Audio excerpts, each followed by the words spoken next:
গত 15 বছর এদেশের মানুষের চার মাল নিয়ে ছিনিমিনি খেলেছে, তাদেরকে বিচার আওতায় নিয়ে আসতে হবে। যারা এই পোশাকদার পরিবর্তনকারীদের সাথে মেলামেশা করবে, যারা এই পোশাকদারি পরিবর্তনকারীদের সাথে তাদের সাথে উঠাবসা করবে, তাদেরকে আমরা চিহ্নিত করবো। আমাদের নেতা তারেক রহমান এই শুরু থেকে বলে আসছে যে বিএনপিতে এই পোশাক পরিবর্তনকারীদের দলে নেওয়া যাবে না, নেওয়া যাবে না, যাবে না। কিন্তু আমরা সেটি হয়তো অনেক জায়গায় বিচ্ছিন্ন ঘটনা ঘটছে, কিন্তু আমরা স্পষ্ট বলতে চাই বাংলাদেশ জাতীয়তাবাদী দলের দিকে এদেশের মানুষ তাকিয়ে আছে। প্রফেসর ইউনূসকে আহ্বান জানাবো, নতুন দল ক্ষমতায় থেকে করবেন না, নতুন দল করার উস্কানি দিবেন না, নতুন দল তৈরি করার উৎসাহ দিবেন না। 11-এর সময় ফখরুদ্দিন মহিউদ্দিনরাও বাংলাদেশে কিংস পার্টি গঠন করে ক্ষমতায় থাকার চেষ্টা করেছিল, ব্যর্থ হয়ে ভারতীয় ষড়যন্ত্র বাস্তবায়ন করে গেছে।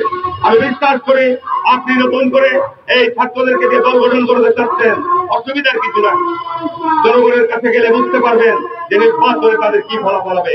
কিন্তু যদি অতীতের মতো ওই 11-এর মধ্য দিয়ে ফখরুদ্দিন মহিউদ্দিনের মতো ওই 2008 সালে যে সাধারণ নির্বাচন করেছিলেন, ওই রকম নির্বাচন যদি করতে চান, বিএনপি সহ দেশের জনগণ কিন্তু এই ব্যাপারে সজাগ এবং সতর্ক রয়েছে।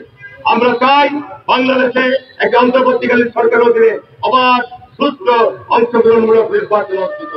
জনগণ তাদের মতামত সুষ্ঠুভাবে প্রতিফলিত করবে এবং নির্বাচনের সময় প্রত্যেকটি রাজনৈতিক দল তাদের কর্মসূচি ঘোষণা করবে, তাদের নির্বাচনের সময় তাদের কর্মকাণ্ড ঘোষণা করবে। তার মধ্য দিয়ে আমরা দেশকে পুনর্নির্মাণ করতে চাই। বক্তব্য বাড়াবো না, অনেক বক্তব্য হয়েছে, প্রায় 11টা থেকে মিটিং শুরু হয়েছে।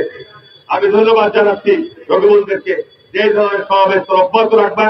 এই সমাবেশের মধ্য দিয়ে আমাদের সচেতনতা বাড়াতে হবে এবং অবশ্যই আওয়ামী লীগের দোষরদের ব্যাপারে আমাদের কোনো আপত্তি নাই। এদেরকে বিচারের আওতায় আনতেই হবে, আনতেই হবে, আনতেই হবে। এই আহ্বান জানিয়ে আমার বক্তব্য শেষ করলাম। সবাইকে ধন্যবাদ। আসসালামু আলাইকুম ওয়া রাহমাতুল্লাহি ওয়া বারাকাতুহু।